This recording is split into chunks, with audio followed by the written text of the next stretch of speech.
अवधूत चिंतना श्री गुरुदेव दत्त स्वामी महाराज की जय. स्वामी महाराज की जय. छत्रपती शिवाजी महाराज की जय. श्री स्वामी समर्थ. आज मी आपल्याला येणाऱ्या 9 एप्रिलपासून 9 एप्रिल तारीख सगळ्यांनी लक्षात ठेवा. येणाऱ्या 9 एप्रिलपासून ते 15 एप्रिलपर्यंत स्वामी पुण्यतिथीनिमित्त आपल्याला गुरुचरित्र पारायण करायचं. मग खूप जण म्हणतात की दादा तुम्ही काय गुरुचरित्र स्वामी चरित्र याच्या पलीकडे दुसरं काही नाही का? दत्त महाराजांच्या सेवेचा प्रचार प्रसार करायला घाबरायची गरज नाही. आणि आपण आपल्या बापाचा प्रचार करतोय. बाप म्हणजे कोण? दत्त महाराज. आणि गुरुचरित्र हा प्रसादिक ग्रंथ आहे. तुम्ही स्वतः जर त्याचं वाचन केलं ना त्याचं फळ तुम्हाला 100% भेटतं. पण काय होतं, लोकांच्या मनामध्ये खूप भीती आहे. मग तुम्ही म्हणणार प्रत्येक वेळेस का बरं तुम्ही गुरुचरित्र. पण गुरुचरित्र जो व्यक्ती वाचेल त्याच्या सगळ्या मनोकामना पूर्ण होत्या. माझी एकच इच्छा आहे की लोकांनी गुरुचरित्र वाचावं. वाचणं महत्वाचं आहे. आपण कसं आहे, समजा एखादा 4 व्हीलर ड्रायव्हिंग स्कूलवाला असेल, समजा कोणी असेल, त्याचं काम काय फक्त गाडी चालवणं शिकवायचं. आणि नवीन व्यक्ती जर डायरेक्ट बसेल का? डायरेक्ट गाडी चालू शकेल का? नाही चालू शकणार. कोणतंही काम नवीन व्यक्ती करूच नाही शकत. त्यासाठी तुम्हाला काही गोष्टी फॉलो करावं लागतं. तसंच गुरुचरित्राचं आहे. तसंच माझं म्हणणं आहे की प्रत्येकाने गुरुचरित्र वाचावं. मग त्याची पूजा मांडणीबद्दल आज मी माहिती सांगणार आहे. आणि काही काहींच्या घरामध्ये नॉनव्हेज खात असेल, खूप जण आहे ते म्हणतात दादा त्यांच्या घरामध्ये नॉनव्हेज खाता, दारू पिता, भांडणं वादविवाद सगळे. मग त्यांनी गुरुचरित्र पारायण करायचं का? मी म्हणतो घर छोटं असो मोठं असो, घर किरायाचं असो, भाड्याचं असो, पत्राचं असो, साधं झोपडी असो, घर कसंही असू द्या, त्या घरामध्ये गुरुचरित्र पारायण आपण करायला पाहिजे. मग सगळ्यात महत्वाचं पूजा मांडणीमध्ये खूप जण खूप घाबरतात. अशीच पूजा मांडणी पाहिजे, तशीच पाहिजे ना, तसं काही नाहीये. आपलं मन पवित्र पाहिजे. गुरुचरित्रामध्ये काय आहे, शुद्ध भक्तिभाव महत्वाचा आहे, दिखाऊपणा महत्वाचा नाही. मग पूजा मांडणीमध्ये आपल्याला सगळ्यात महत्वाचं काय? खूप जण म्हणणार दादा आमचं घर छोटं आहे. तुमचं घर 100 स्क्वेअर फूट असू द्या का तुमचं घर 4 एकर मध्ये असू द्या, घर आहे. त्या घरामध्ये, आपल्या देवघराच्या बाजूला आपण छोटा एक पाट मांडा. चौरंग मांडायला जर जागा नसेल तर साधा पाट मांडा. पाटावर आपण महाराजांचा फोटो ठेवा. दत्त महाराज किंवा श्री स्वामी समर्थ महाराज हे फोटो तरी आपल्या घरात असावेत. साधं सोपं. मग दत्त महाराजांचा फोटो असला तरी चांगला आहे, श्री स्वामी समर्थ महाराजांचा फोटो असला तरी चांगला आहे. मग फोटो कोणते पाहिजे? महाराजांनी गोटी धरलेला फोटो असला पाहिजे का? कोणताही फोटो चालेल, साधा असला तरी चालतो. अक्कलकोट प्रणित असेल, दिंडोरी प्रणित असेल, मठातला असेल, महाराजांचा कोणताही फोटो चालेल, असं बंधन नाहीये. आता असं बंधन करू नका असाच पाहिजे तसाच पाहिजे नाही. कोणताही फोटो घ्या. आपलं आसन आपलं महत्वाचं लक्षात ठेवा. आपलं आसन महत्वाचं आहे, आपली जपमाळ महत्वाची आणि आपली पोथी. खूप जण म्हणणार दादा मग पोथी भेटत नाही. तर आतापासून मी तुम्हाला सांगतोय की पोथी घ्या. आपल्या जवळच्या केंद्रामध्ये, मठामध्ये कुठेही जा. महिलांनी दिंडोरीपर्यंत गुरुचरित्र वाचावं आणि पुरुषांनी मोठं वाचलं चालेल, दिंडोरीपर्यंत वाचलं तरी चालेल. मग खूप जण म्हणणार दादा आम्ही मोठी गुरुचरित्र वाचतो. मोठं नाही वाचायला चालायचं. मोठं वाचायला 5-5, 6-6 तास लागतात. म्हणून महिलांनी प्रपंच करून आपला परमार्थ करायचा आहे. मुळामध्ये महिलांनी गुरुचरित्र वाचायला सांगितलेलं नाहीये. टेंबे स्वामी जे आहेत नाही सांगितलं, त्यांनी संक्षिप्त गुरुचरित्र सांगितलेलं आहे. किंवा मग दिंडोरीपर्यंत गुरुचरित्र आपण वाचू शकता. पूजा मांडणी करताना काय लागेल? फोटो लागेल. फोटो आहे. कळश मांडायचं, कळश मांडा. नाही मांडला तरी चालतो. आपण सगळ्यात पहिले खाली पोथी ठेवायची नाही जमिनीवर. पोथीला पाठ ठेवा, पीस ठेवा. पोथी 7 दिवस जाग्यावरून हलवायची नाही. पोथी तशीच ठेवायची, जाग्यावरून नाही हलवायची. एकाच ठिकाणी पोथी ठेवायची 7 दिवस. नाही तर खूप जण काय करतात, मागच्या वेळेस बसले होते गुरुचरित्र पारायण करायला, वाचन केलं त्यांनी आणि पोथी उचलली आणि ठेवून दिली देवघराच्या वरती. परत दुसऱ्या दिवशी पोथी घ्यायची, खाली ठेवायची. असं करायला चालत नाही. एकदा गुरुचरित्र पारायण करायला बसलो, पोथी हलवायची नाही, नारळ हलवायचं नाही, कलश हलवायचं नाही. आणि काहीच हलवायचं नाही, ती जागा तशीच ठेवायची. कलश मांडायचा असेल तर खाली तांदूळ घ्या, कलशाला छानपैकी स्वस्तिक काढायचं, दोरीने लोकरच्या दोरीने गुंडाळून घ्यायचं 5 वेळा 7 वेळा. कलशामध्ये एक सुपारी टाकायची, एक सुपारी असेल कॉईन आहे तो टाका, पाणी भरून ठेवा, कलशावरती एक नारळ ठेवून द्यायचं. हे तुम्हाला करायचं असेल तर तुम्ही करू शकता, नाही केलं तरी चालतं, सोपं. आता खूप जण म्हणणार दादा आम्हाला कलश पण नाही ठेवायचा, काहीच नाही, नुसती तुम्ही पोती ठेवली तरी चालतं, काही प्रॉब्लेम नाही, चालतं, काही प्रॉब्लेम नाही, मी पण तसंच ठेवतो, काही हरकत नाही. आता किचनमध्ये खूप जण म्हणतात दादा बेडरूममध्ये करायला चालेल का? मग बेडरूममध्ये कसं चालेल? बेडरूममध्ये नाही चालत. तुम्ही बॅचलर राहत असाल, तुम्ही कुठेही राहत असाल, भाड्याच्या खोलीमध्ये कुठेही राहत असाल, बॅचलर राहत असाल तरी पण तुम्ही गुरुचरित्र पारायण करू शकता. बॅचलर लोकांना तर काहीच नियम नाही आहे, मी तर म्हणतो काही विषय नाही, तुम्ही फक्त पोती ठेवा, पोतीला खाली पाठ घ्या, पोती ठेवा फक्त बस आणि वाचा. आता हे मांडणी एवढी आपण केली. रोज फोटोपूजन करायचं का? रोज फोटोपूजन करायचं. मूर्ती असेल तर पहिल्या दिवशी मूर्तीला अभिषेक करायचा, नंतर नाही करायचा, नंतर फक्त गंध लावायचं महाराजांना, रोज गंधाक्षत लावायचं आणि पुण्यतिथीच्या दिवशी महाराजांना अभिषेक करायचा. पोथी 7 दिवस हलवायची नाही. पोथी वाचन ठेवताना आता आपण पोथी ठेवली, त्यासोबत तुपाचा दिवा, तेलाचा दिवा लावावा, धूपदीप लावायचं, भस्म लावायचं, कपाळी भस्म, दोन्ही हाताला भस्म.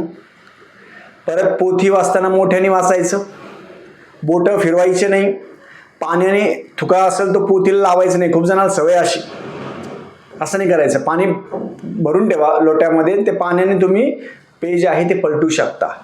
अशा साध्या साध्या गोष्टी तुम्हाला कोणीच सांगणार नाही. फक्त सगळेजण म्हणतील वाचन करा बस, त्याच्या मागचा नियम आहे. मोठ्याने गुरुचरित्र वाचायला महत्वाचं आहे. मोठ्याने का वाचायचं? घरी तुमच्या घरातील दोष निघून जातील सगळे. पितृदोष असेल, वास्तुदोष असेल, काही हे करायचं नाही. घरामध्ये बाधा, करणी बाधा, सगळ्या गोष्टी निघून जातील.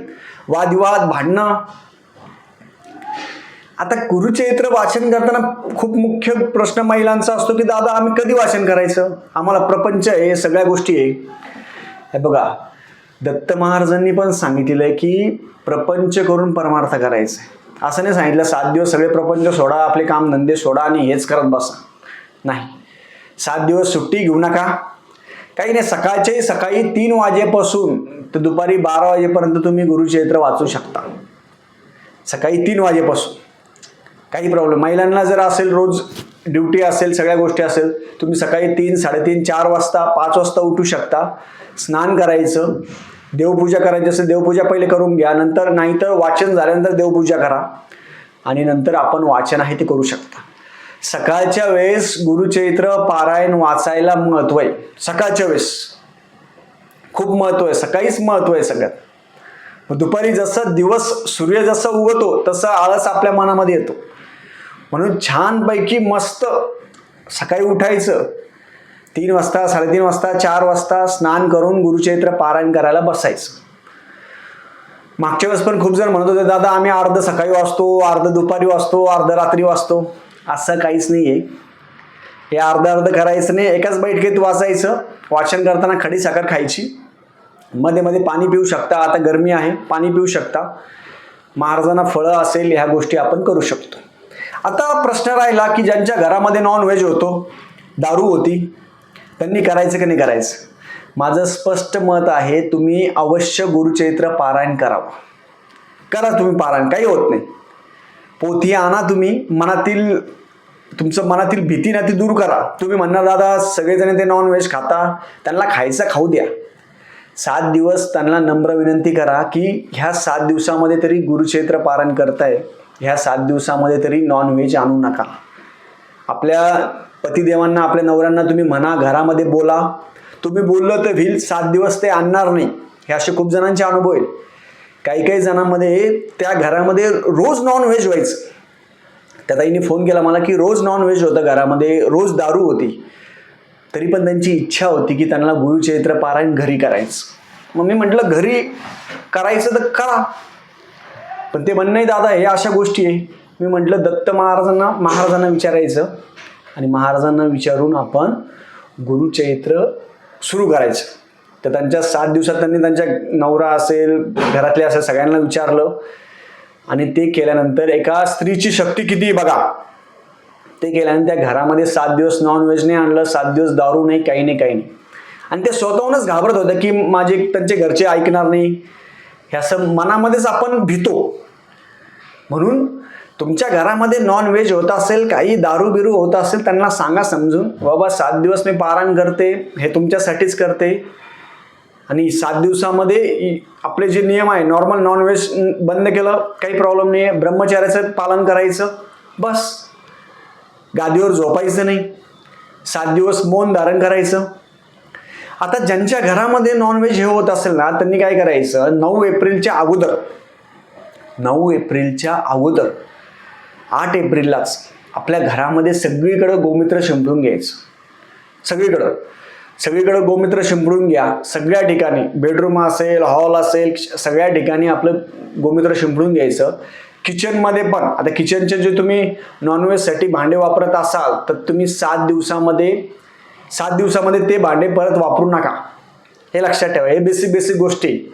सगळीकडे गोमूत्र टाकून घ्यायचं आणि नंतर आपण पारायण करायला सुरुवात करू शकता. घाबरायचं नाही. आता खूप जणांचं म्हणणं, दादा आमची छोटी घर आहे. मी म्हणतो छोटं घर आहे तेच महत्वाचं आहे, काही आवश्यकता नाही. अहो, मी माझ्या वेळेस पण होतो ना, आम्ही काही दिवस बाहेर असायचो ना, तर आम्ही छोट्या खोलीमध्ये पारायण करायचं, काही गरज नाही. छोटी पोथी ठेवायची फक्त आणि वाचायचं, दुसरं काहीच नाही. आसन घ्यायचं, पुरुषांनी सवळं घालून वाचावं. तुम्ही म्हणणार आम्ही जीन्स पॅन्ट घालतो, बनेल घालून आम्ही वाचतो, तसं चालत नाही. त्याचं पूर्ण फळ तुम्हाला प्राप्त करायचं असेल तर तुम्हाला सवळं घालून गुरुचरित्र वाचावं लागेल. महिलांनी हळद असेल, कुंकू असेल, डोक्यावर पदर असेल, हातामध्ये बांगड्या असेल, साडी घालूनच महिलांनी गुरुचरित्र पारायण करावं. त्याचं फळ बघा तुम्हाला कसं भेटतं. त्याचं फळ आहे, तुम्ही कोणतीही गोष्ट प्रॉपर केली तर तुम्हाला त्याच्या सगळ्या गोष्टी भेटतात. 7 दिवसामध्ये जी पूजा मांडणी आहे ती उचलायची नाही. साधी सोपी पूजा मांडणी करा. तुम्हाला पूजा मांडणी करता नाही जमली, नुसती पोथी ठेवा आणि वाचा. जे बॅचलर राहत असाल, समजा खोली घेऊन राहत असाल, काहीच जागा नाही, काहीच नाही आहे, तर तुम्ही फक्त पोथी ठेवायचा, महाराजांचा फोटो ठेवायचा आणि वाचन करायचं, काहीच प्रॉब्लेम नाही. महत्त्व वाचन करायला आहे, दुसरं काहीच महत्त्व नाही, वाचन करायला आहे. म्हणून आपल्या मनातील भीती दूर करा, घाबरायचं नाही. घरामध्ये बोला, 9 तारीख आहे, 9 तारखेच्या आजपासूनच घरामध्ये बोलणं चाला की आम्ही 9 तारखेपासून बसणार आहे गुरुचरित्र पारायण करायला. हे घरामध्ये तुम्ही सगळ्यांनी सांगा, आजपासून सांगा. आज 28 तारीख आहे, 9 तारखेपर्यंत घरचे सगळे राजी होतील. डोक्यामध्ये आपले विचार असतात आणि दत्त महाराजांची केलेली सेवा कधीही वाया जात नाही, कधीही वाया जात नाही. आता खूप जण म्हणतात, दादा मग आम्हाला वाचता येत नाही, काही नाही. तुम्ही वाचायला लागले, बरोबर वाचतं माणूस. गुरुचरित्र आहे ते मराठीमध्ये किंवा प्राकृतमध्ये आहे, ते पण तुम्ही वाचू शकता, काही प्रॉब्लेम नाही. म्हणून फक्त मनातील तुम्ही भीती दूर करा, गुरुचरित्राची पोथी घ्या आणि वाचायला 9 तारखेपासून 9 एप्रिलपासून वाचायला आपण करणार आहोत, चालू करणार आहे. प्रत्येकाने करायचं 9 एप्रिल ते 15 एप्रिलपर्यंत स्वामी पुण्यतिथी निमित्त. आणि एकदा तुमच्या मनातील भीती गेली ना दूर करण्याची, मग काही प्रॉब्लेम नाही, तुम्ही स्वतःहून वाचू शकता, तुम्हाला काहीच गरज नाही. पण कधीही लक्षात ठेवा, आपण मनातील भीती दूर करून घ्यायची आणि गुरुचरित्र आहे ते वाचावं. झालेली सेवा मी महाराजांच्या चरणी रुजू करतो. श्री स्वामी समर्थ.